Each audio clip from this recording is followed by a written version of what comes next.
Amigos, a defesa de Vorcaro revolta-se e manda dizer que a prisão não forçará a delação.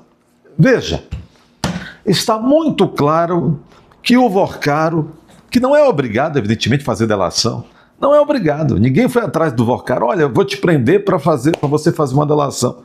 A delação é um benefício previsto na lei, que o delator, né, o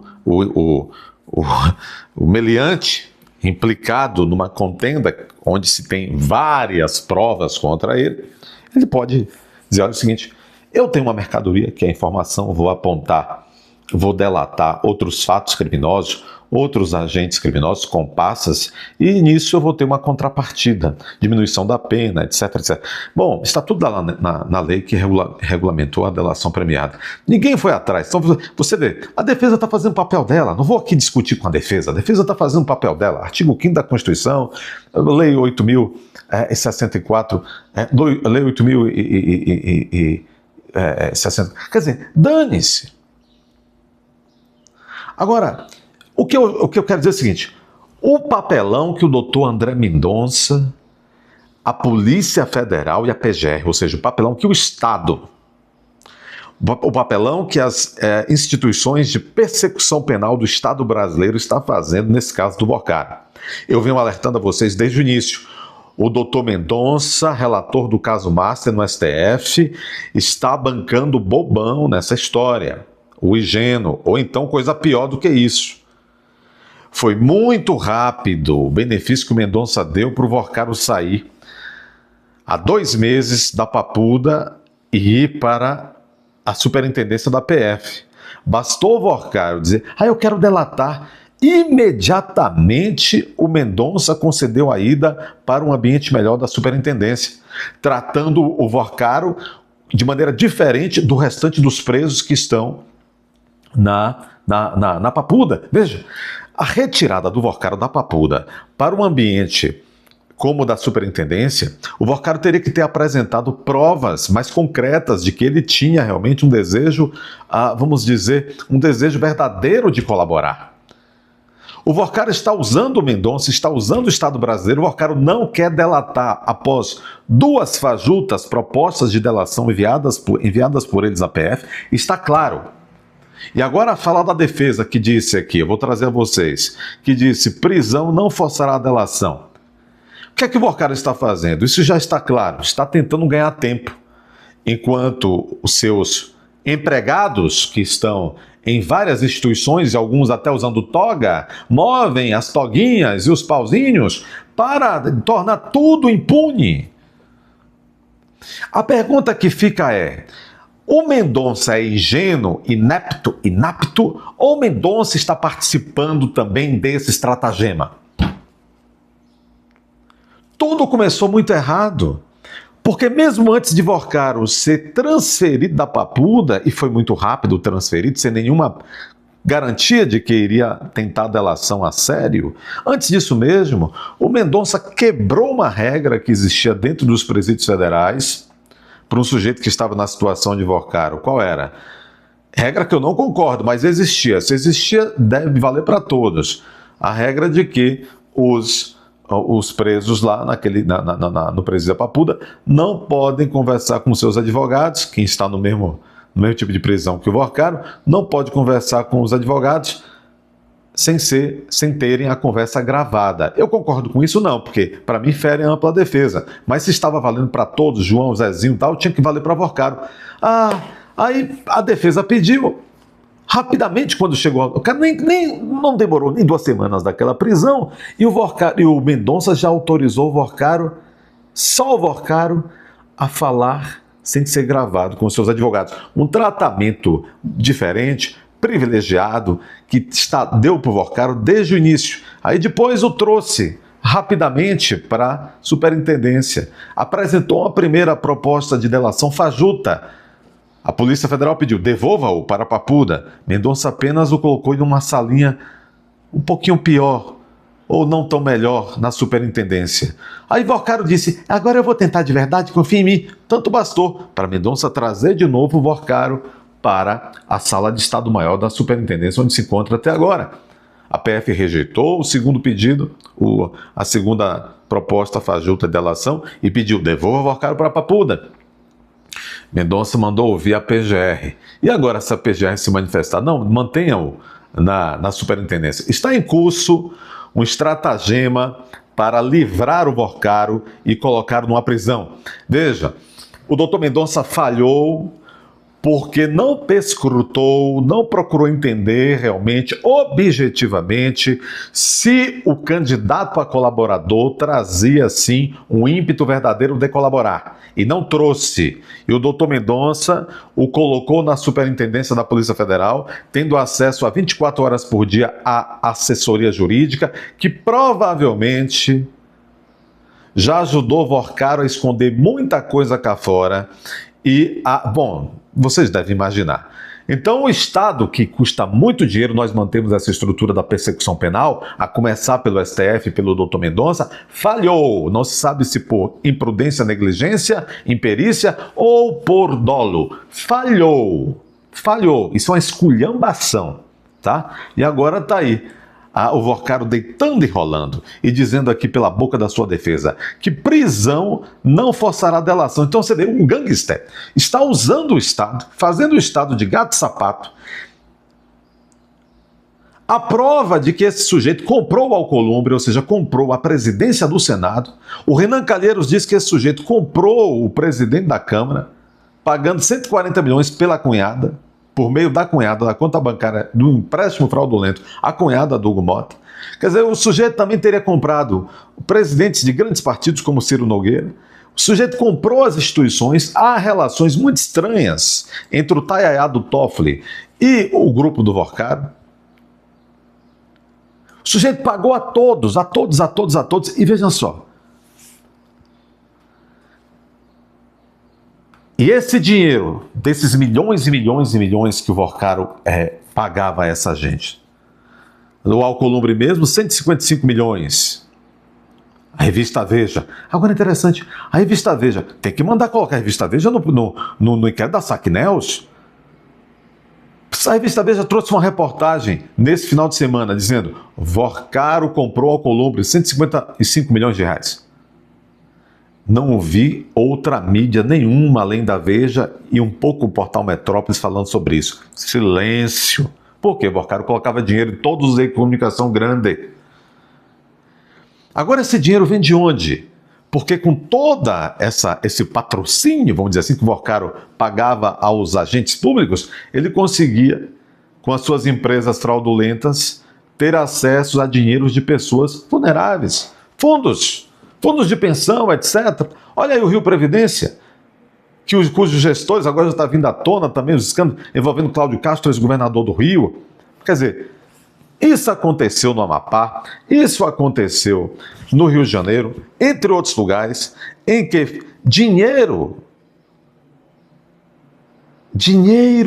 que era para ser para aposentadoria privada, servidores pouparam, deixaram seu dinheirinho ali num fundo, pensando que até alguma garantia na aposentadoria, evaporou tudo. Foi para o Worcaro. E agora fica parecendo que o Estado é que está querendo forçar. Olha, prisão não vai forçar, não vai conseguir forçar a delação. Esse cara não vai delatar nunca. Sabe por que ele não vai delatar? Porque se ele delatar, o Estado cai. Eu não diria o Estado, diria esses fulanos que estão aí no Estado, como Vespa, sugando o Estado há tanto tempo, essas autoridades. A República cai. É um jogo de cartas marcadas. Esse sujeito sabe que ele não pode delatar e todo mundo sabe que ele não pode delatar. Porque senão pode ser que tome o mesmo destino do seu sicário. É a mais pura verdade. Vamos parar de enganar a população. O Worcaro não vai delatar nada. O sistema não pode deixar o Worcaro delatar. Todo mundo está na folha de pagamento desse país sujo, horroroso, decrépito, na folha de pagamento desse gangster. Não há justiça mais no país, não há mais Não há mais instituições de persecução penal. Tudo foi corrompido pelo vil metal. Isso fica muito claro num caso como no caso do Banco Master. Só há justiça, entre aspas, justiça, né? O poder da persecução penal do Estado só se faz contra os conservadores, contra o povo da direita e contra furtões de galinha, de galináceas. E acabou. Tem sido muito difícil estudar, praticar o direito no dia a dia. Eu próprio já não acredito no nosso sistema de persecução penal, nosso sistema de justiça.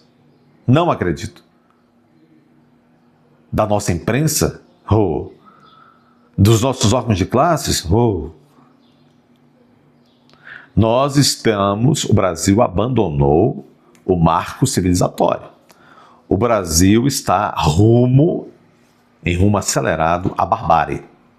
Porque quando se abandona o marco civilizatório, as regras civilizatórias, o direito, se caminha para a barbárie. E ele já tem a força bruta. Vocário que o diga, está preso em prisão preventiva?